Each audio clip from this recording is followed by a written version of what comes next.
வேதத்திலிருந்து ஒரு வார்த்தை.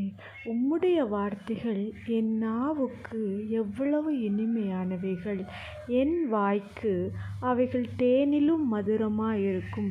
ஆம் தேவ பிள்ளைகளே, நாம் ஓர் தேன் நம் வீட்டில் அனைவரும் விரும்பி சாப்பிடுகிறோம். அதுவே எவ்வளவு இனிப்பாய் இருக்கும் என்று உங்கள் அனைவருக்கும் தெரியும்.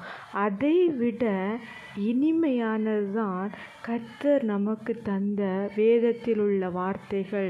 அதை நாம் என்ன செய்ய வேண்டுமாம்? ருசிக்க வேண்டும். அதை ருசித்து மற்றவர்களுக்கும் அதை கொடுக்க வேண்டும். இயேசுவின் அற்புதங்களையும் அடையாளங்களையும் அவர் நமக்கு கலங்குகிற நேரத்தில் ஆறுதலாய் பேசும் வார்த்தைகளையும் மக்களுக்கு நம்முடைய வாழ்க்கை மூலம் வெளிப்படுத்தும் போது இன்னும் இனிமையானதாய் இருக்கும். அதன் மூலம் இறைவனுடைய நாமம் மகிமைப்படும். இனிமையான வார்த்தைகளை ருசிப்போம்.